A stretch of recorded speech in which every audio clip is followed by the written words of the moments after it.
We all agreed. "You're not welcome at the engagement party," my sister sneered. I just smiled, turned around, and walked away.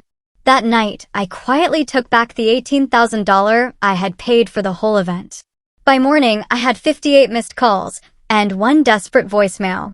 Imagine dedicating your entire life, pouring your heart, soul, and every last penny into someone you love, only to have them look you dead in the eye, smirk, and tell you you're not invited to the party you paid for.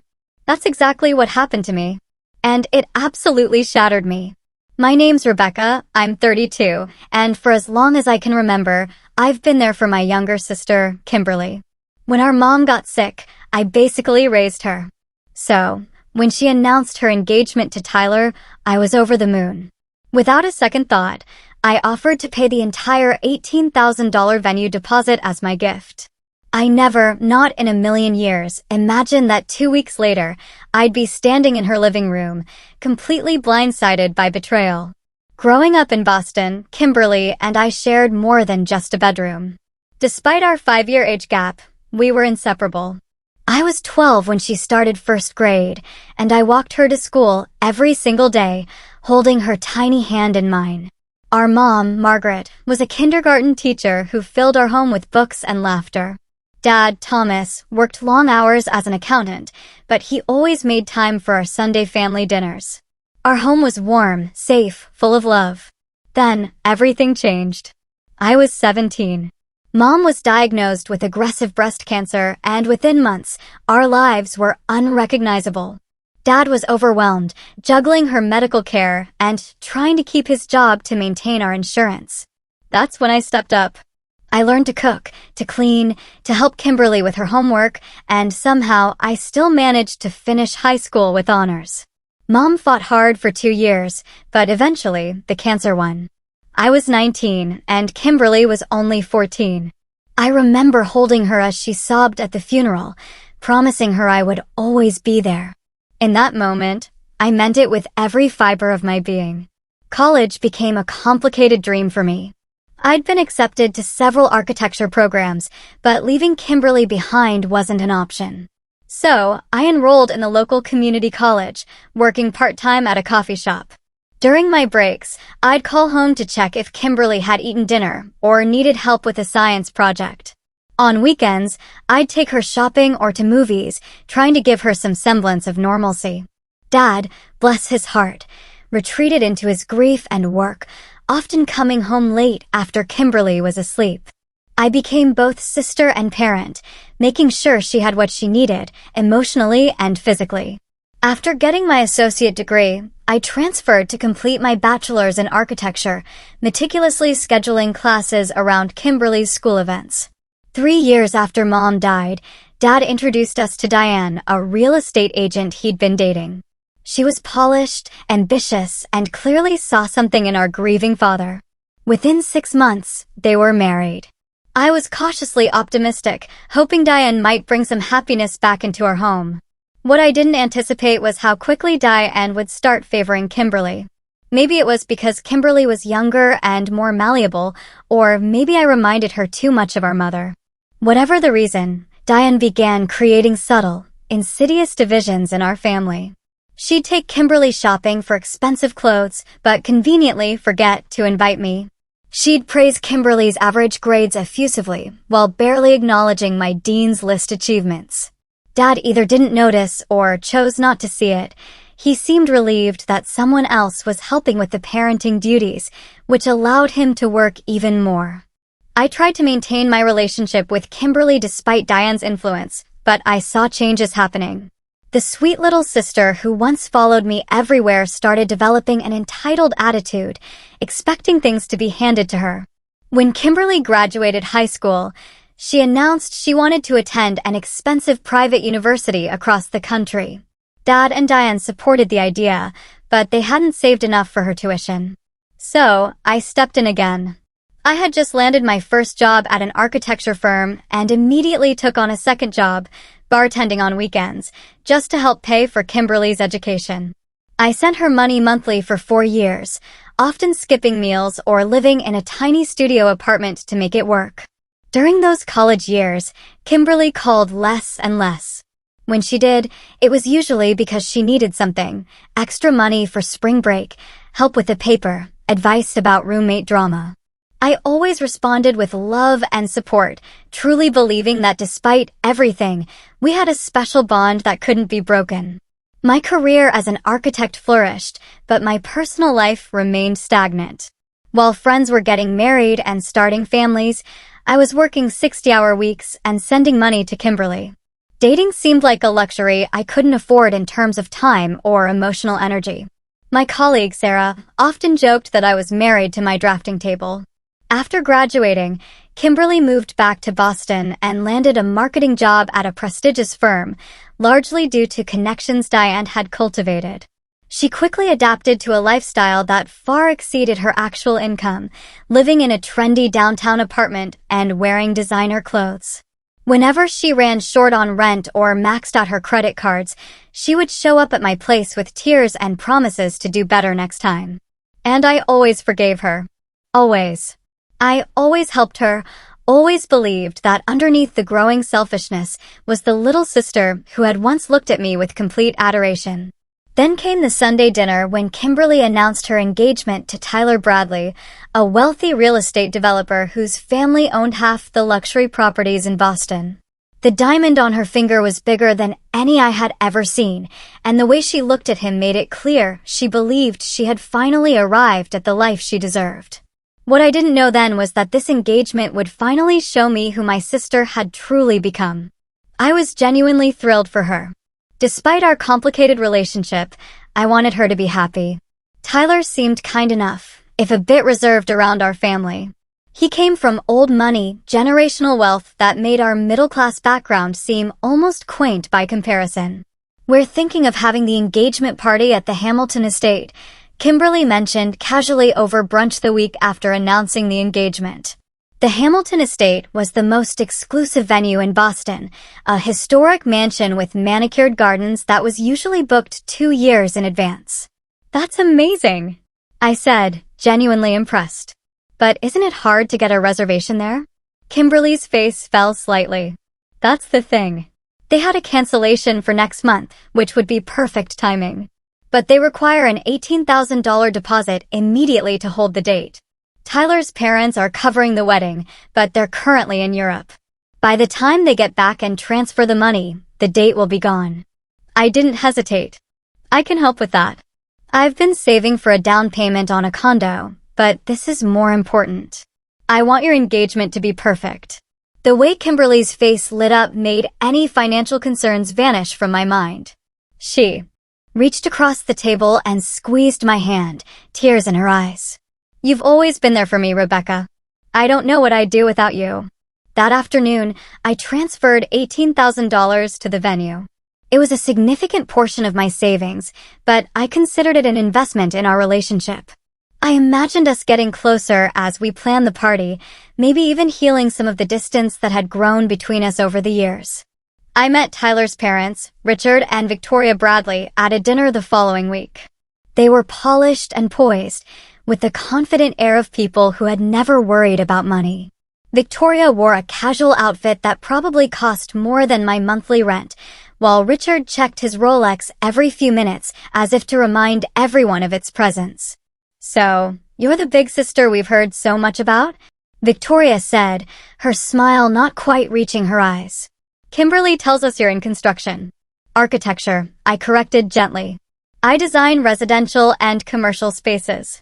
"How quaint," she replied, before turning her attention back to Kimberly. Throughout dinner, I noticed how Kimberly seemed to shift her personality around the Bradleys. Her voice became higher, her laugh more delicate, her opinions perfectly aligned with theirs. It was as if she was auditioning for the role of perfect daughter-in-law, and it made me sad to see her working so hard to fit into their world. The days following that dinner, I expected to be included in planning meetings for the engagement party. After all, I had paid for the venue. But the invitations went out without my input. The menu was selected without my opinion. The decoration theme was decided without my knowledge. Whenever I called Kimberly to offer help, she was suspiciously busy. "Oh, I'm just running into a meeting," or "Tyler and I are having dinner with his parents," or "Diane and I are checking out florists right now." I started to notice that Diane was mentioned frequently in these planning conversations. My stepmother had apparently taken center stage in helping Kimberly create the perfect engagement party, despite not contributing financially. 3 weeks before the event, I ran into our cousin Jessica at a local coffee shop. She looked uncomfortable when she saw me, which immediately set off alarm bells. "Are you excited about Kimberly's engagement party?" I asked casually, stirring my coffee. Jessica looked down at her hands.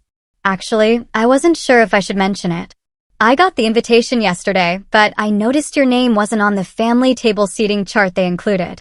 My heart sank. "That must be a mistake," I said, trying to keep my voice steady. "I'm the one who paid for the venue." Jessica's pitying look told me everything I needed to know. "I'm sorry, Rebecca. I thought you knew." That evening, I drove to Kimberly's apartment, my mind racing with possible explanations. Perhaps there was a miscommunication. Maybe Jessica had misunderstood the seating chart. There had to be a logical reason why I, of all people, would be excluded from an event I had financially made possible. When I arrived, I was surprised to see several cars parked outside, including Diane's Mercedes and what I recognized as the Bradley's Bentley. Taking a deep breath, I rang the doorbell, unprepared for the confrontation that was about to change everything. Kimberly opened the door, her smile faltering when she saw me standing there. Behind her, I could see Diane sitting with Victoria Bradley on the living room sofa, their heads close together in conversation. Tyler and his father, Richard, stood by the fireplace, drinks in hand. There were a few other people I recognized as Kimberly's friends from her new social circle. "Rebecca?" Kimberly said, her voice tight. "We weren't expecting you." "Clearly," I replied, keeping my tone even. "Can we talk for a minute? Privately?" Kimberly glanced back at the group before stepping onto the porch and closing the door behind her. "What's going on? Is everything okay?" I took a deep breath. "I ran into Jessica today. She mentioned that my name wasn't on the seating chart for the engagement party." For a moment, Kimberly looked trapped, like she was calculating her options. Then, her expression shifted to one of practiced concern. "I was going to talk to you about that. It's just that the venue has limited capacity and Tyler's family has so many important business associates that need to be there." "The venue that I paid for?" I said quietly. $18,000, Kimberly. My entire savings. She had the decency to look slightly ashamed, but it passed quickly. And I'm so grateful for that, really I am. But this party is really important for Tyler's family connections, and we need to make the right impression. And I would somehow prevent that? I asked, the hurt in my voice unmistakable. Before Kimberly could answer, the door opened and Diane stepped out. "Is everything all right out here, Kimberly?" Victoria was asking about the wine selection. "Everything's fine," Kimberly said quickly. Rebecca was just leaving. Diane looked at me with false concern. "Oh, Rebecca, did Kimberly explain the situation? It's really for the best, dear. These social events have certain expectations." Something in her tone made me realize this wasn't a new conversation. "You knew about this? You helped plan this." Diane had the audacity to look offended. Kimberly needed guidance for navigating Tyler's social circle. I was simply helping her make the right choices. The right choice was to exclude the person who made this party possible in the first place. I could feel my voice rising and made an effort to control it. "Perhaps we should continue this conversation inside," Diane suggested, glancing nervously at the neighboring houses. Despite my better judgment, I followed them into the apartment. The conversation in the living room halted as I entered, and I could feel everyone's eyes on me. Victoria Bradley's expression was particularly cold, as if I was a server who had wandered into the wrong area of a restaurant. "Is everything all right?" Tyler asked, looking uncomfortable. "Rebecca has some concerns about the engagement party guest list," Kimberly explained, her voice suddenly taking on a patronizing tone I had never heard her use with me before. "I'm concerned about not being invited to an event I paid for," I clarified, looking directly at Tyler. "Did you know that I provided the $18,000 deposit for Hamilton Estate?" Tyler looked genuinely surprised. "I thought that came from your joint family fund." There is no joint family fund. I said. That was my personal savings money I've been putting aside for years to buy my own place. Victoria Bradley set down her wine glass with a sharp click. Kimberly, perhaps you should explain the situation to your sister.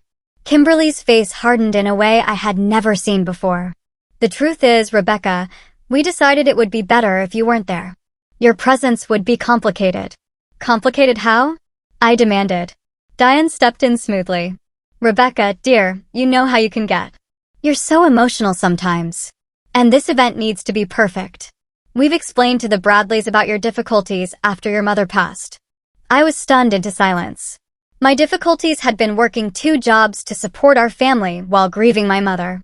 I looked at Kimberly, expecting her to defend me, but she was staring at the floor. I see, I said quietly. So you've been telling Tyler's family that I'm unstable? Not unstable. Diane backpedaled, just not quite suited for the social environment of the engagement party. Let's be direct, Victoria Bradley interjected. We understand you've had some emotional issues over the years, outbursts, dependency problems. Tyler's father is running for city council next year, and we simply can't risk any scenes. I looked at each face in the room, finally understanding what was happening. These are lies. Who told you these things about me?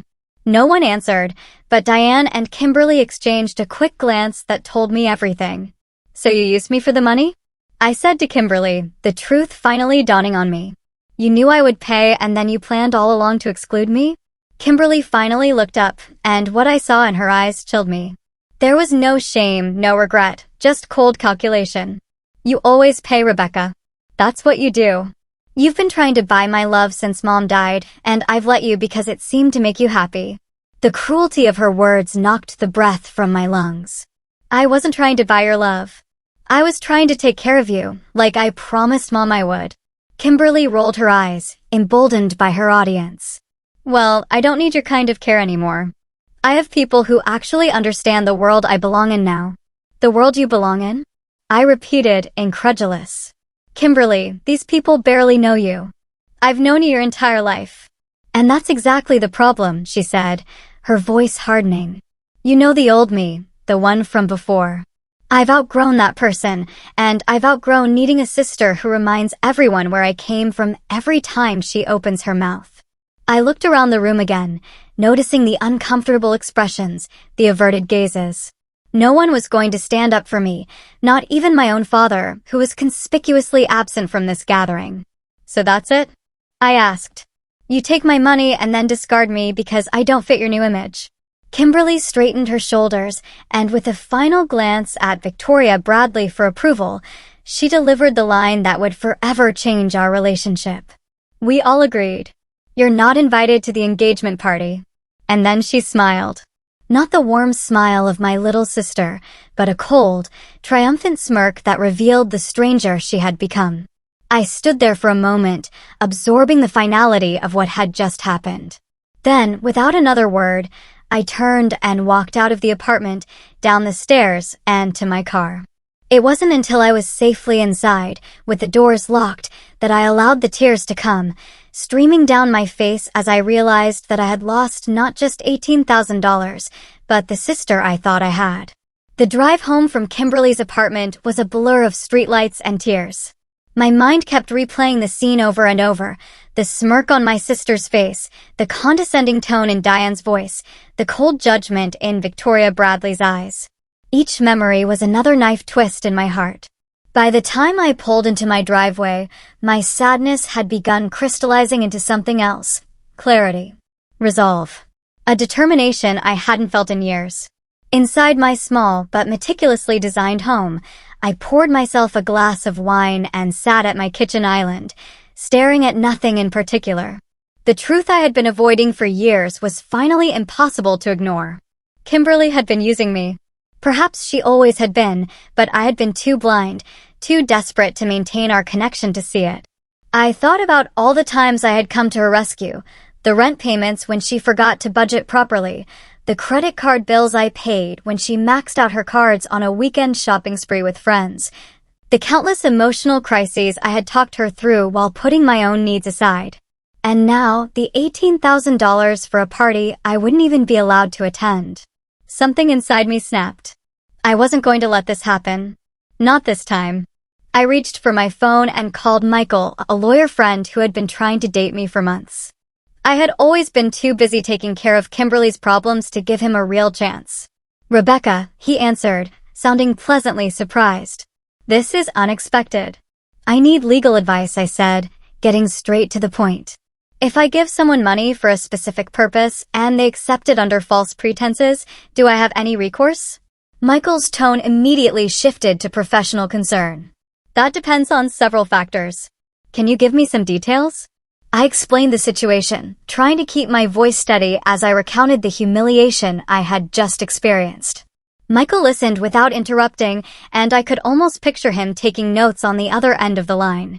"The good news," he said when I finished, "is that this sounds like a conditional gift. You provided the money specifically for an event you expected to attend.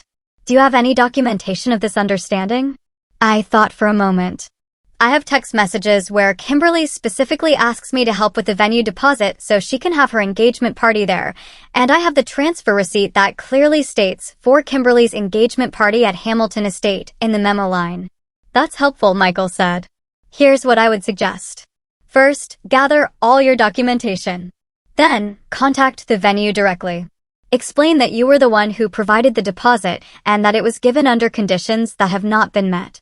Most reputable venues don't want to be involved in family disputes and might be willing to refund the money rather than get entangled."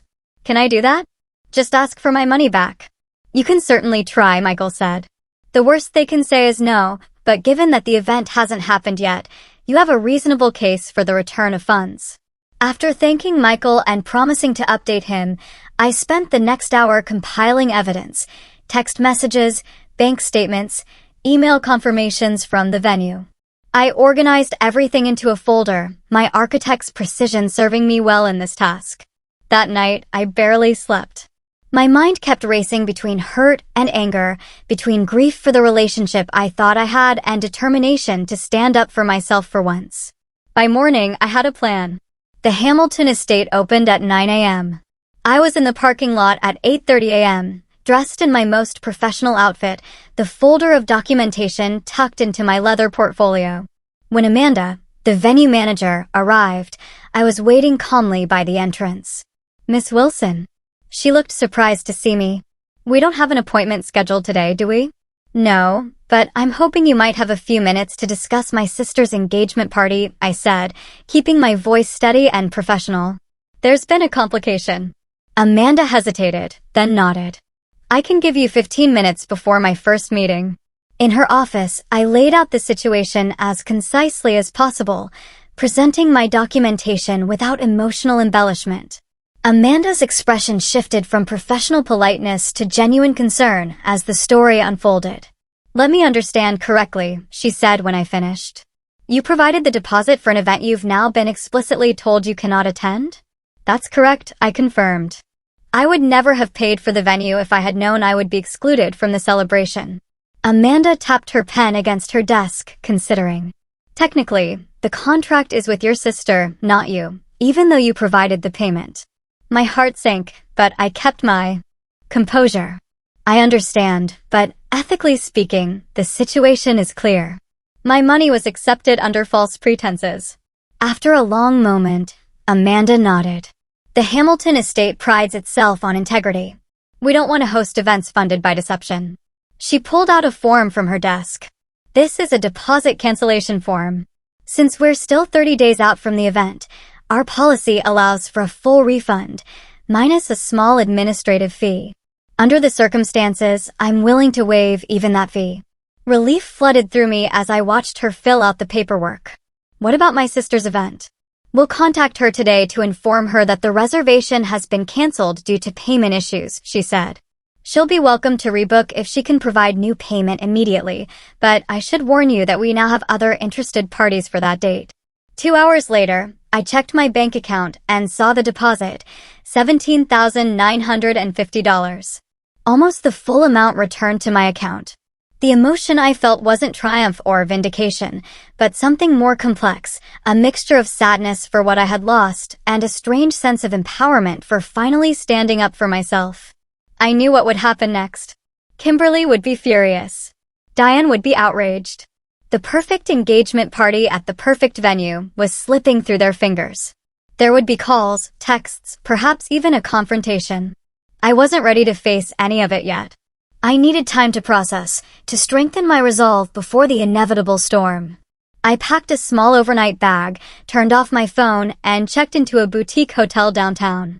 As I sat on the plush bed, staring out at the Boston skyline, I felt a strange sense of peace beneath the pain. For the first time in years, I had chosen myself over Kimberly. It hurt, but it also felt like the first step toward healing a wound that had been festering for far too long. I woke up the next morning to sunlight streaming through the hotel curtains and a moment of disorientation. Then, the events of the previous day came flooding back, and I felt a knot form in my stomach. With a deep breath, I turned on my phone. The screen lit up with notifications: 58 missed calls, 37 voicemails, 93 text messages.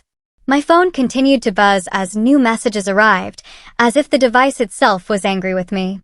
I started with the voicemails, putting the phone on speaker as I made coffee from the hotel room's small machine. "Rebecca, call me back immediately." Kimberly's voice was shrill with panic. "The venue just called." "What did you do?" The next message, left 20 minutes later: "This isn't funny, Rebecca. The Hamilton estate says our reservation is canceled. Call me now."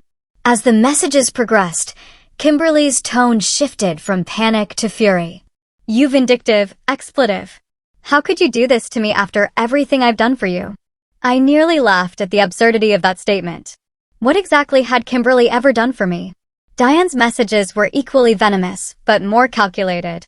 "Rebecca, this childish behavior is exactly why we decided it was best for you not to attend. Your father is extremely disappointed in you. Call us immediately so we can fix the mess you created." My father's messages were fewer, but cut deeper. "Becky," he said, using my childhood nickname, "I don't know what's going on between you girls, but this isn't the way to handle it. Call me, please." The text messages told a similar story, ranging from Kimberly's all-caps rage to Tyler's more measured attempts at intervention. "We had important people coming to this party. You've ruined everything," Kimberly had written.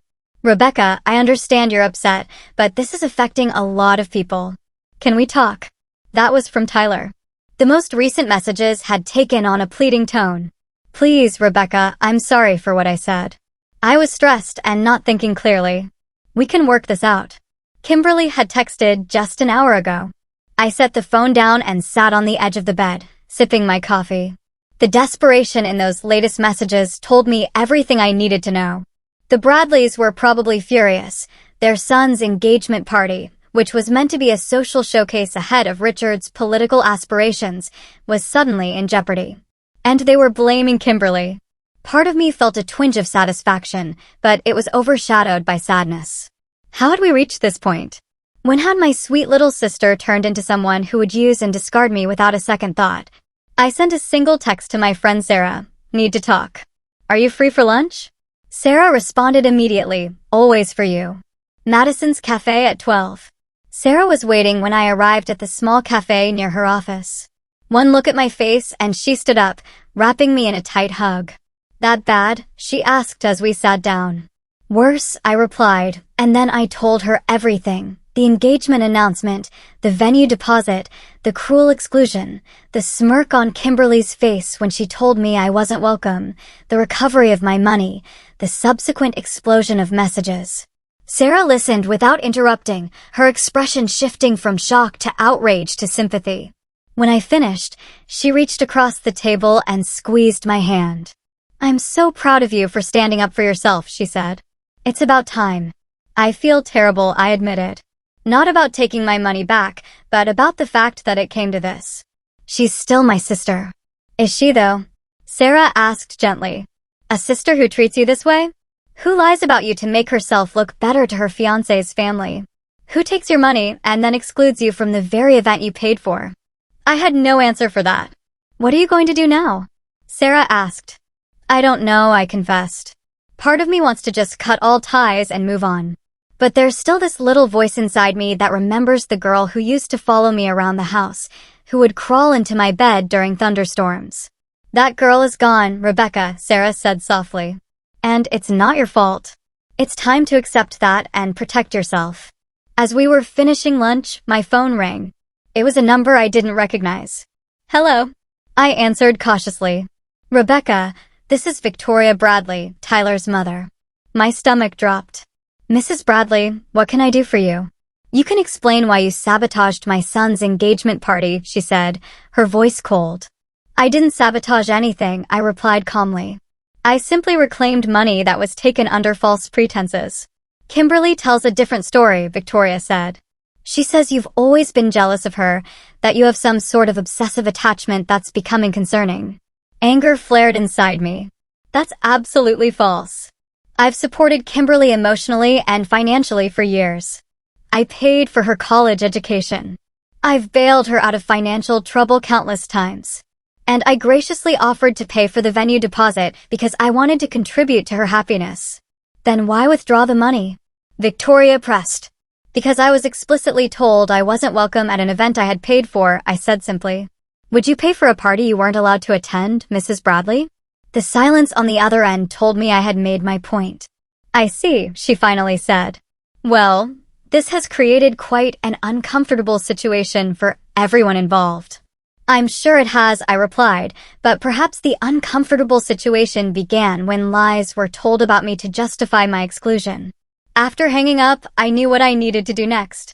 The whispered lies needed to be confronted with documented truth. I spent the afternoon drafting a carefully worded email, attaching evidence of my financial support of Kimberly over the years, including her college tuition payments and the numerous times I had covered her expenses. I included screenshots of our text exchanges about the venue deposit, making it clear that I had offered the money with the understanding that I would be celebrating alongside her. I addressed the email to my entire extended family, as well as to Tyler and his parents.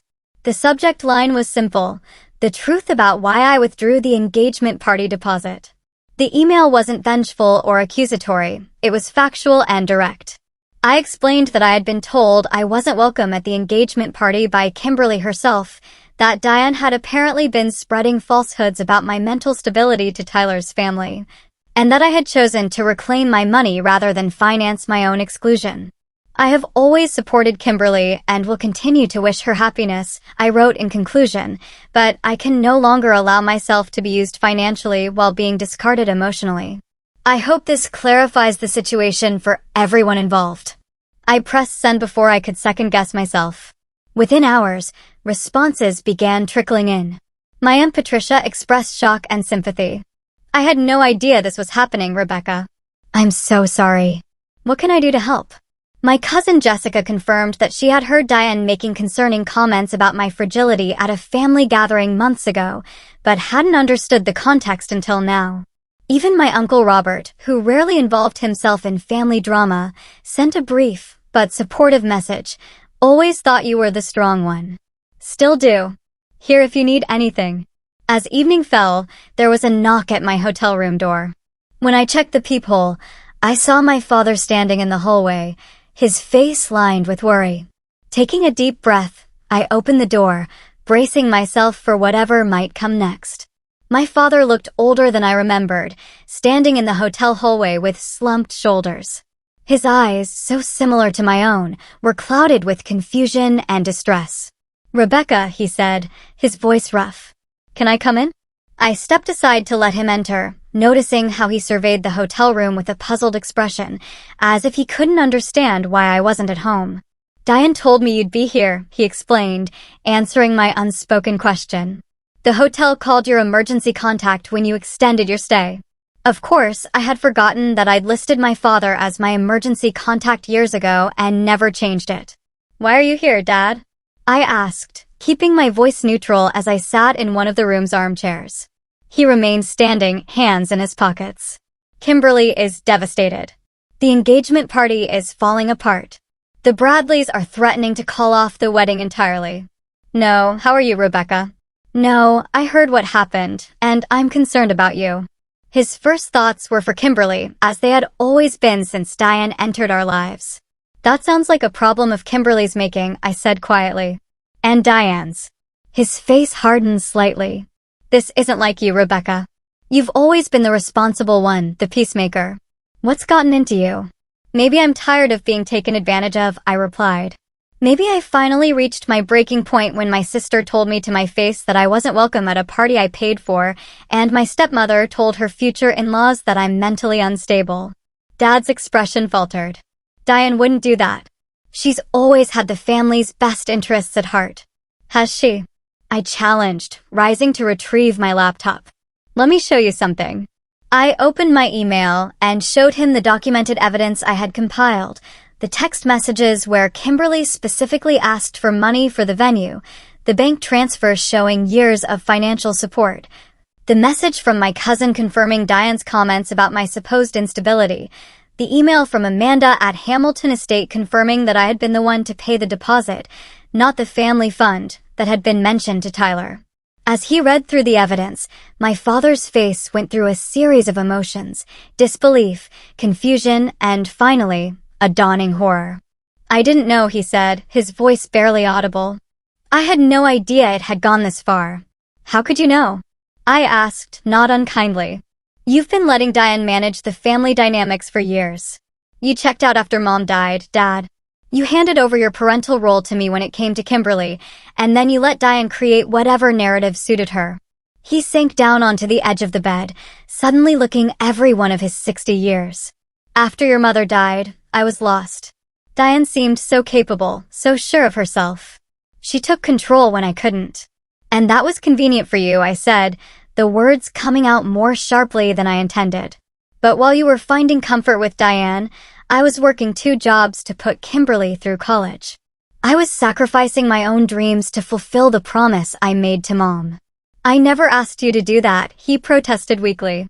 You never asked me not to, I countered. You never said, Rebecca, you're 20 years old. You don't need to be responsible for your sister's education. You never said, let me help with that burden. You just accepted my sacrifice as if it was expected.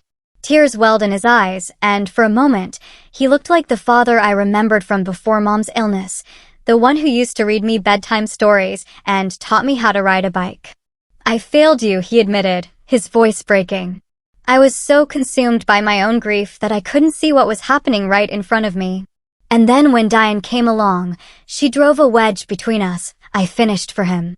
She favored Kimberly because Kimberly was younger, more impressionable. She could shape Kimberly into what she wanted. But I was already formed, already too much like Mom. Dad nodded slowly, the truth finally penetrating years of willful blindness. Diane always said you were too independent, too stubborn. She said you didn't need our help the way Kimberly did. And you believed her, I said, the old hurt surfacing. You let her rewrite our family story. We sat in silence for a long moment, the weight of years of misunderstanding hanging between us. What can I do? He finally asked, looking up at me with red-rimmed eyes. How do I fix this? I don't know if you can fix it, Dad, I said honestly. But you can start by standing up to Diane. By telling Kimberly that her behavior is unacceptable. By being the father I needed all those years ago. He nodded, looking determined despite his tears. I will. I promise. As if on cue, there was another knock at the door, this one more insistent. Through the peephole, I saw Diane and Kimberly, both looking flushed with anger. It's them, I told my father. He stood up straighter. Let me handle this. But when I opened the door, Diane pushed past him immediately, her eyes flashing with fury. What have you done? She demanded, waving her phone in my face. The entire family is turning against us because of your email. Kimberly followed her in, mascara streaking her cheeks. Tyler's parents want to call off the engagement. They say I'm too much drama, that my family is dysfunctional. This is all your fault. My father stepped between us. That's enough, both of you. Diane looked at him in shock. Thomas, whose side are you on? Your daughter has deliberately sabotaged Kimberly's engagement. No, he said firmly. Rebecca reclaimed money that was taken under false pretenses. Money she worked hard for, while the rest of us were taking her for granted.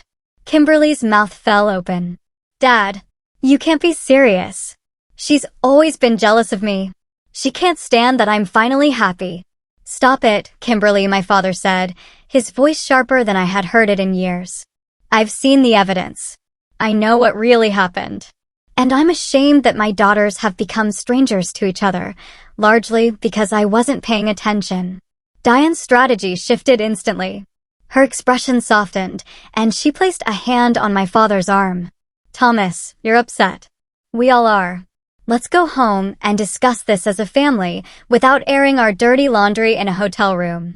My father gently removed her hand. "No, I'm seeing clearly for the first time in years. You and Kimberly owe Rebecca an apology, not more manipulation." Kimberly's face contorted with rage. "I'm not apologizing to her. She ruined everything. The Bradleys think I'm from some crazy family now." "Maybe we are a bit crazy," my father said quietly, "but not in the way you think. We're crazy because we've allowed money and status to become more important than loyalty and love. We're crazy because we've forgotten what family actually means." Diane's facade cracked completely. "This is ridiculous. Rebecca has always played the victim, always made everything about her.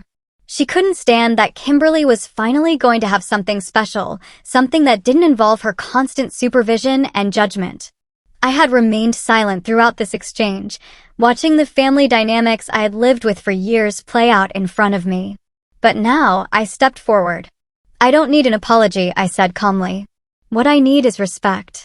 What I need is for the lies to stop. What I need is to be treated like a person with feelings, not an ATM with an endless supply of emotional and financial support." Kimberly scoffed. "Always so self-righteous. You think you're so much better than everyone else." "No," I replied. "I just finally realized that I deserve better than this. Better than being used and discarded. Better than being lied about. Better than sacrificing everything for people who don't even like me, let alone love me." The room fell silent. My father looked between his daughters, the pain of recognition clear on his face. Diane's mouth was set in a thin, angry line. And Kimberly, my little sister who once followed me everywhere, looked at me as if I was a stranger. "I think you should leave now," I said quietly. "All of you. I need time to think about what happens next." "Rebecca," my father began, but I shook my head. "You too, Dad. I appreciate that you're starting to understand, but I need space right now." After a moment of hesitation, he nodded. "I'll call you tomorrow, if that would be okay." I agreed. Diane made one last attempt. "This isn't over, Rebecca. You've created a mess that affects all of us." "No, Diane," I said, opening the door. The mess was already there. I just finally stopped cleaning it up for everyone else. As they filed out, Kimberly paused in the doorway. For a brief moment, I thought I saw a flicker of the sister I used to know in her eyes, a flash of regret or uncertainty. But then it was gone, replaced by cold resentment as she followed Diane down the hallway. I closed the door behind them, leaning against it as tears slid down my cheeks. But these weren't tears of defeat or despair. They were tears of release, of finally setting down a burden I had carried for far too long. 3 months can change everything, or so I discovered. Spring had given way to summer, and Boston was alive with color and energy. I sat at an outdoor cafe, watching people stroll along the sidewalk, many of them tourists exploring the historic city. My phone buzzed with a text from my therapist, Dr. Harris, looking forward to our session tomorrow. Don't forget to bring your journal. I smiled as I replied. Seeking therapy had been one of the first decisions I made after the confrontation at the hotel. I needed professional help to unpack years of family dynamics and to learn how to set boundaries without guilt. Dr. Harris had been instrumental in helping me understand that my worth wasn't tied to what I could do for others, particularly my sister. The changes in my family had been significant. My father, true to his word, had begun standing up to Diane. Their relationship was strained as a result, but he seemed more authentic than he had in years. We were meeting weekly for lunch, slowly rebuilding our relationship, one honest conversation at a time. "I've enabled so much dysfunction," he had admitted during our most recent lunch. In trying to avoid conflict, I created something much worse. Some extended family members had reached out after my email, sharing their own experiences with Diane's manipulations. My Aunt Patricia had become a particularly strong ally, often checking in on me and sharing stories about my mother that helped me feel connected to her memory. Kimberly and Tyler had still gotten engaged, though with a much smaller party at a restaurant rather than the Hamilton estate. According to family gossip, Victoria Bradley had insisted on a prenuptial agreement that was heavily tilted in Tyler's favor. The wedding was scheduled for the following year, but rumors suggested there was trouble in paradise already. Diane had attempted damage control by telling anyone who would listen that I had suffered a mental break, but few believed her now. The evidence I had shared was too compelling, and her own behavior too transparent. As for my own life, it had blossomed in unexpected ways. With the weight of constant family drama lifted from my shoulders, I had finally found the energy to focus on myself.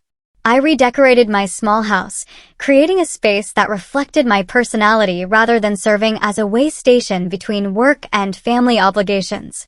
I used some of the recovered money to take a solo trip to Barcelona, something I had dreamed of since architecture school. Walking through Gaudi's masterpieces, I felt a sense of freedom I hadn't experienced in years. My career was thriving too. I had taken on more creative projects at the firm, and my boss had mentioned the possibility of a partnership track in the near future. Without the constant interruptions of Kimberly's crises, I was able to fully commit to my professional growth.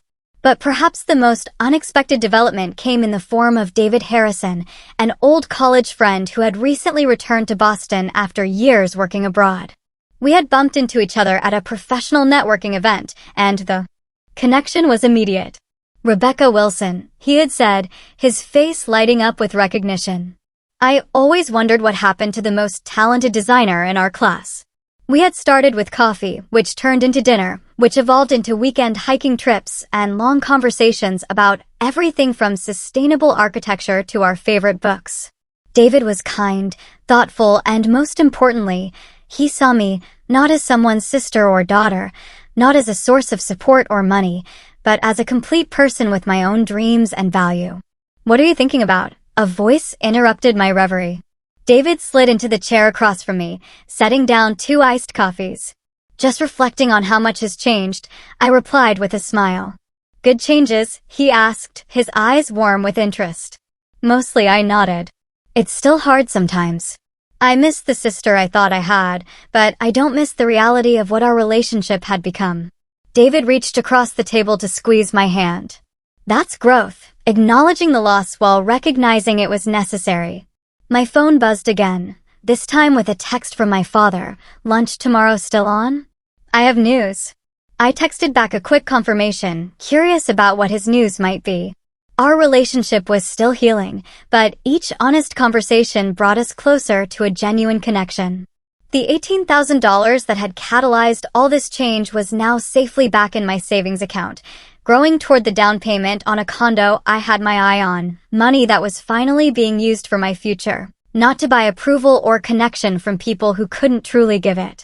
"By the way," David said, "I got tickets to that architecture exhibition you mentioned, the one showcasing women designers throughout history." The thoughtfulness of the gesture warmed me. This was what genuine care looked like, not manipulation, not transaction, but simple attention to what mattered to me. As we sat there in the summer sunshine, talking about our plans for the weekend, I realized that walking away from toxic relationships hadn't left me alone, as I had feared. Instead, it had created space for healthier connections to form, for authentic relationships to flourish.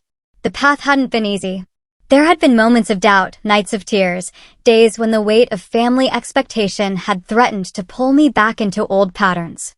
But each time I had stood firm in my new boundaries, it had gotten a little easier. I thought about Kimberly sometimes, wondering if she ever reflected on what we had lost. Part of me hoped that someday she might recognize the destructive patterns and break free of them, that maybe years from now, we might find a new way to be sisters, one based on mutual respect rather than obligation and exploitation. But that was her journey to make, not mine to manage. My responsibility was to myself now, to nurturing the life and relationships that brought me joy rather than drained me. As David and I finished our coffees and began walking toward the waterfront, I felt a profound sense of peace. The woman who had once paid for her own exclusion, who had accepted crumbs of affection in exchange for years of support, was gone. In her place was someone stronger, someone who understood that self-respect wasn't selfish, but necessary, that sometimes walking away is the strongest form of love you can show yourself.